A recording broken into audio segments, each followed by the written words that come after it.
They say your mind can be your worst enemy, but what if it's not just your mind, but someone else's? Imagine waking up every morning, unsure if the person staring back at you in the mirror is really you, or a stranger controlling your thoughts. Meet Claire, a brilliant but reclusive artist living alone in a crumbling Victorian house at the edge of town. Her life is a quiet routine: paint, eat, sleep, and repeat. But lately she's been noticing odd things. Small changes in her paintings, colors she never chose, shadows that weren't there before. It's as if her own hands are betraying her, painting nightmares she doesn't remember dreaming.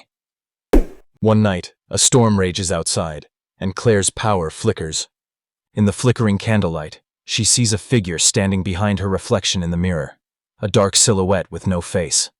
She spins around, but the room is empty. The mirror, however, keeps showing that figure, silently watching her. Days pass, and Claire's grip on reality starts slipping.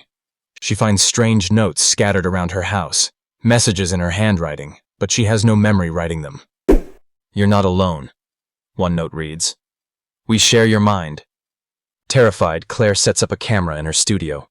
When she reviews the footage, her heart pounds. The camera shows her painting furiously at night, eyes glazed over, as if possessed. But when she wakes, she has no memory of these sessions. Determined to uncover the truth, Claire visits a local psychiatrist, Dr. Evans, who specializes in dissociative disorders.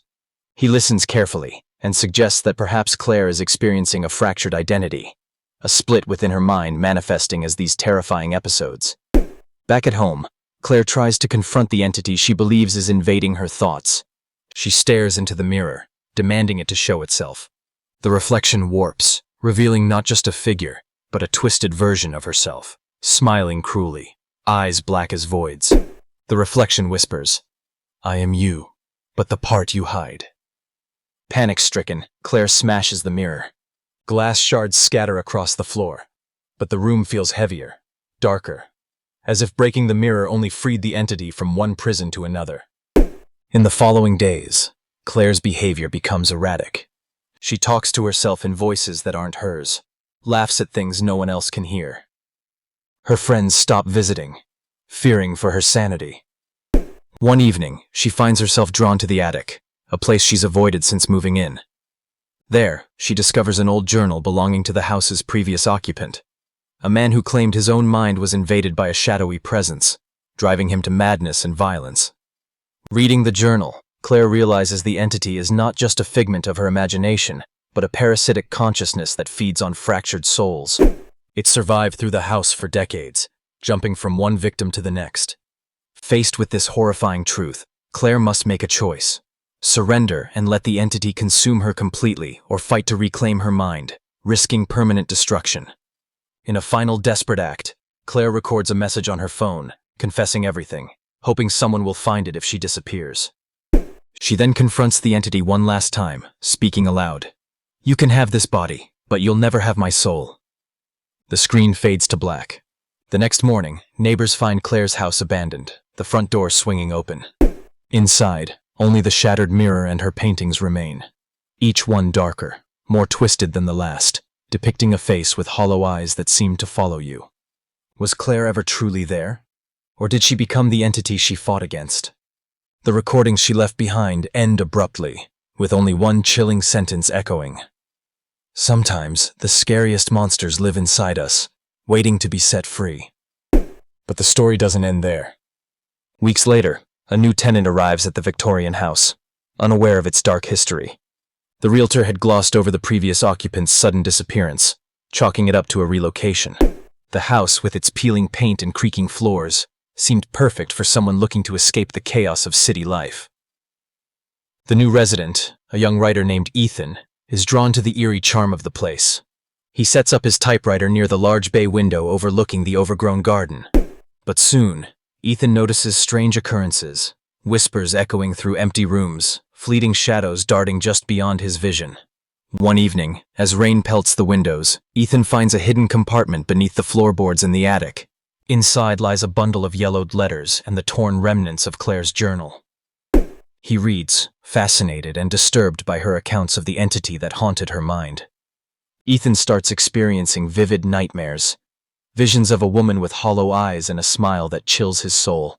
He wakes up to find new paintings appearing around the house, unsigned, depicting twisted faces and dark corridors. Compelled to understand, Ethan sets up cameras throughout the house. Reviewing the footage, he sees fleeting glimpses of a shadowy figure moving silently through walls, watching him with empty eyes. Determined not to fall victim as Claire did, Ethan researches the history of the house. He discovers it was built on land that once belonged to a secretive cult, rumored to have dabbled in occult rituals aimed at binding spirits to the living world. The entity, it seems, is more than a parasite. It's a remnant of those dark practices, feeding on the fractured minds of those who live within the house's walls. Ethan reaches out to Dr. Evans, now retired but still active in the field. Together they devise a plan to confront the entity, a ritual combining psychology and ancient protective rites. As the ritual begins, the house groans and the air thickens. Ethan faces the mirror once more, demanding the entity reveal itself. The reflection distorts, showing not only Claire's twisted visage but a swirling mass of shadows hungry for release. The battle within the mind is fierce. Ethan feels his own identity slipping, the entity whispering promises of power and darkness. But he clings to his sense of self, reciting affirmations and wielding the symbols drawn from the ritual. After hours of struggle, the shadows recoil, the oppressive weight lifting. The mirror cracks but does not shatter, its surface shimmering with a faint, warm light. Ethan knows the fight isn't over, but he has reclaimed his mind. For now. In the days that follow, the house feels lighter.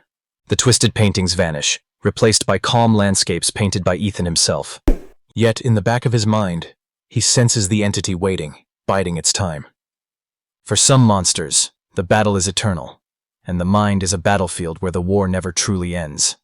And so, the house at the edge of town stands silent once more, holding its secrets and shadows, waiting for the next soul to wander through its doors, unaware of the darkness that lurks within. Sometimes the scariest monsters live not outside, but inside us, waiting patiently to be set free.